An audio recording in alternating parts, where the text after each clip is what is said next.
तो गरुड़ पुराण का वो दूसरा अध्याय प्रारंभ होता है।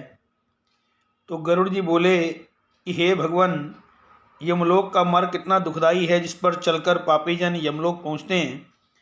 तो श्री भगवान बोले कि हे गरुड़, यमलोक का मार्ग अत्यंत दुखदाई है। मैं तुझे बताता हूँ, तो मेरा भक्त है, लेकिन तू सुनकर काँप उठेगा। यह मार्ग ऐसा कठोर है जिसमें मनुष्य को विश्राम करने का स्थान नहीं है। कहीं पर भी वृक्ष की छाया दिखाई नहीं देती, कहीं भी प्राणों के पोषण के लिए अन्न नहीं मिलता, कहीं पर भी जल दिखाई नहीं देता जिससे प्यास बुझाई जा सके। और वहाँ पर 12 सूर्य प्रलय काल के समान तपते हैं। वहाँ पर जाते समय अति शीत वायु भी आप ही को पीड़ित करती है। मार्ग में कांटे बिछे रहते हैं जिनमें वो बिंध जाता है। कहीं कहीं पर महाविषधारी सर्प आकर लपेट लेते हैं। कहीं कहीं बड़े सिंह, व्याघ्र और श्वान आदि आकर मांस की बोटियां निकाल लेते हैं। और कहीं बड़े बड़े वृक्ष काटते हैं। कहीं पर वन की अग्नि, भड़कती हुई अग्नि में फेंका जाता है। आगे चलकर महाघोर बीहड़ वन है। वे 2000 योजन विस्तार वाले हैं। वृक्षों के पत्ते तलवार की भांति पहने। उस वन में बड़ी बड़ी चोंचों वाले काग, उल्लूक, वट, गीद, भयंकर पक्षी, 2-2 दंतों वाले मधुमक्खियाँ उड़ती दिखाई देती हैं, पापात्मा को काटती हैं। वह वन की अग्नि में जलता है। तलवार वाले पत्तों के अंदर प्रेत बार बार छिन्न भिन्न हो जाता है। कहीं कहीं पर अंधकूपों में गिरता है, तो कहीं पाशों द्वारा यमदूत उसको बाहर निकालते हैं। कहीं ऊंचे ऊंचे पर्वतों पर चढ़ना पड़ता है, कहीं तीक्ष्ण शस्त्रों पर, कहीं शंकुओं पर चलना पड़ता है, कहीं अंध महाभयानक नरकों में फिसल जाता है। कहीं पापी गर्त में गिर जाता है, कहीं कीचड़ में गिरता है, कहीं उबलते हुए कीचड़ में फेंका जाता है, कभी तपी हुई बालू के अंदर फेंक दिया जाता है, कहीं तांबे के रूप वाली आग के अंदर फेंक दिया जाता है, कहीं अंगारों के ढेर पर, कहीं धुआंधार अग्नि में गिरता है, कहीं अंगारे बरसते हैं, कहीं ओलों की भांति वज्रशिला पत्थर बरसते हैं, कहीं खून बरसता है, कहीं हथियारों की वर्षा होती है, और कहीं गरम गरम पानी बरसता है, कहीं शार, भस्म, कीचड़ की वर्षा होती है, कहीं पापी नीचे गर्त में गिर जाता है, तो कहीं बहुत ऊंचे ऊंचे स्थानों पर चढ़ना पड़ता है, कहीं गुफाओं में प्रवेश करता है। गुफाओं में महा अंधकार है। ऐसी शिलाएं वहाँ पर आती हैं कि उनका चढ़ना भी कठिन हो जाता है। और कहीं पूछ, रुधिर, विष्टा आदि के भरे हुए तालाब हैं, उन्हीं तालाबों में पटक दिया जाता है। कई इस प्रकार चलते चलते मार्ग में अत्यंत दुखदाई इसका हार वृतांत सुनकर शरीर कांप उठता है। ऐसी एक वैतरणी नाम की नदी है। इससे देखकर अत्यंत दुखी होता है। वह 100 योजन विस्तार वाली है। उसके अंदर रुधिर बहता रहता है। कहीं पर तट पे हड्डियों के ढेर लगे हुए हैं, कहीं पर मांस और रुधिर का कीचड़ है। वह बहुत गहरी है, उसे पापी पार नहीं कर पाता। उसके मध्य में बालों के श्वाल आते हैं, जिसमें पापात्मा फंस जाता है। इस कारण उनके लिए वहाँ से निकलना भी दुर्गम हो जाता है। बड़े बड़े मगरमच्छ वहाँ पर भरे हुए हैं। सैकड़ों घोर पक्षी वहाँ पर चक्कर काटते रहते हैं। पापी के वहाँ पहुँचते ही वो उग्र रूप धारण कर लेती है। बड़े बड़े शोले वहाँ पर उठते दिखाई देते हैं, जिससे हे गरुड़, कड़ाव की भांति अग्नि में तपे हुए घी में ज्वाला युक्त होकर तपते हुए तेल की भांति ये वैतरणी नदी दिखती है। यह वैतरणी सुई की भांति मुख वाले कीड़ों से खूब भरी हुई है और वज्र जैसी चोंचों वाले बड़े बड़े गिद्ध और काक पक्षियों से घिरी हुई है। इस नदी में शिशुमार, मगर, जलोधर, बड़े बड़े मगरमच्छ, कछुए आदि अनेक जीव जंतु मुंह फाड़े घूमते रहते हैं।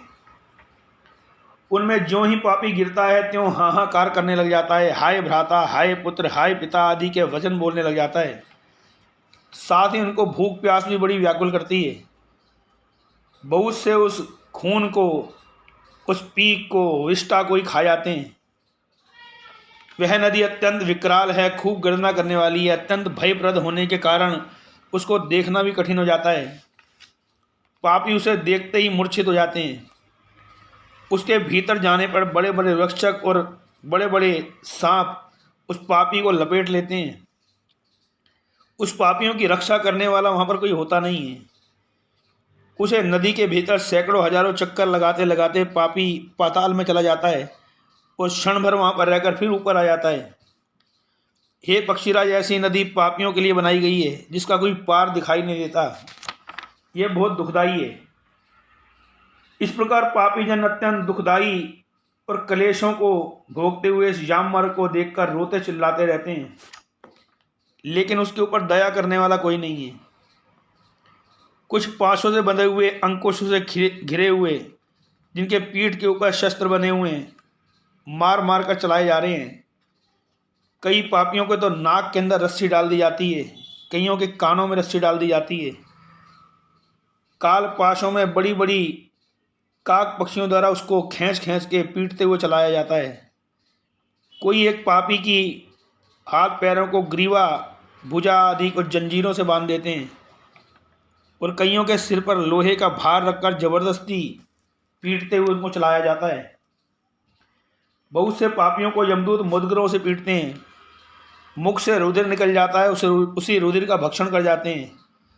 इस प्रकार इन दुखों को पाकर पापी अपने कुकर्मों को याद करते हैं, अपने आप से ग्लानि करने लगते हैं, रोते चिल्लाते यम मार्ग में जाते हैं। इतने दुखी होने पर भी यम मार्ग में हाय पुत्रा, हाय पुत्र, हाय इत्यादि हाय हाय करते हुए आगे चलते जाते हैं। वे मंदबुद्धि अपने किए का पश्चाताप भी करते हैं। बार बार अपने आप से ही कहते हैं कि देखो, भारी पुण्यों के बल से हमारे को मनुष्य का जन्म मिला था, उसे पाकर हमने व्यर्थ में खो दिया। हमने कोई भी धर्म नहीं किया। मनुष्य शरीर मुक्ति का साधन था। ऐसा उत्तम जन्म पाकर मैंने कुछ दान नहीं किया, अग्नि में होम नहीं किया, न तप किया, न देवताओं की पूजा की, विधि और श्रद्धापूर्वक किसी तीर्थ पर नहीं गए, ना किसी साधु संत ब्राह्मण की सेवा की। इसलिए हे जीव, तू अपने कर्मों का फल भोग, तुम्हारा निस्तारा कैसे होगा, ऐसा अपने आप से बोलते हैं। अरे मैंने ब्राह्मण देवताओं की कभी पूजा नहीं की, पतित पावनी श्री गंगा जी का कभी जलपान नहीं किया, न सत्पुरुषों की सेवा की, न महात्माओं का सत्संग किया, कोई परोपकार भी नहीं किया। हे देवमानी पुरुष, तू अपने कर्मों के फलों को भोग। मैंने मनुष्यों के लिए, यात्रियों के लिए कभी कोई अच्छा स्थान नहीं बनवाया। पशु पक्षियों के लिए मैंने जल भी नहीं रखा, कोई वापी नहीं बनवाई, कोई कुआं नहीं खुदवाया। गऊ और ब्राह्मण की आजीविका के लिए मैंने थोड़ा सा भी धन खर्च नहीं किया। इसलिए हे जीवात्मा, तू अपने कर्मों का फल भोग। नित्य यथाशक्ति मैंने अन्नदान नहीं किया, गऊ को घास का एक टुकड़ा भी नहीं डाला। दैनिक कार्यों में न स्नान किया, न संध्या की, न जप किया, हवन, स्वाध्याय, देव पूजन, वैश्य बलि आदि कुछ भी मैंने तो नहीं किया। और ना ही वेद शास्त्रों को मैंने पढ़ा। सारे जीवन के अंदर मैं व्यर्थ के कामों में लगा रहा। ना मैंने कोई वेद पढ़ा, ना शास्त्र पढ़ा, ना कोई पुराण पढ़ा। मैंने ब्राह्मण देवताओं की पूजा नहीं की। इसलिए हे जीवात्मा, तू अपने कर्मों का फल भोग। स्त्री का शरीर पाकर मैंने पति की आज्ञा का पालन नहीं किया, उनको कभी मधुर वचन नहीं बोले, पति और धर्म का पालन नहीं किया, यथा योग्य गुरुजन, पति और गुरु आदि का कोई सत्कार नहीं किया। इसलिए हे जीवात्मा, तू अपने कर्मों का फल भोग। एक महीने के उपवास द्वारा मैंने, संपूर्ण रीतियों द्वारा मैंने कोई पूर्णमासी का व्रत नहीं किया, कोई एकादशी का व्रत नहीं किया। अपने शरीर को निर्बल बनाने की कोई चेष्टा नहीं की। स्त्री का शरीर बड़ा दुखों का पात्र होता है और पूर्व जन्मों के विकारों से पैदा होता है। ऐसा स्त्री का शरीर प्राप्त करने के बाद भी उसको सुधारने के लिए कोई काम नहीं किया। इसी प्रकार हे गरुड़, वह प्रेतात्मा पुरुष शरीर द्वारा अपने दुष्कर्मों का समन करता हुआ और पश्चाताप करता हुआ हाथ मल मल के बार बार ये अपने आप से ही कहता है कि मुझे अब मनुष्य का चोला तो नहीं मिलने वाला, अब मुझे मनुष्य का चोला नहीं मिलेगा, जाने कौन सा शरीर मुझे मिलने वाला है। यह सोचता हुआ अपने रास्ते पर चलता है। तब 17 दिन वायु के वेग से अकेले चलकर प्रेतात्मा 18वें दिन हे गरुड़ सौम्यपुरी पहुंच जाता है, जिसमें बहुत से प्रेत रहते हैं।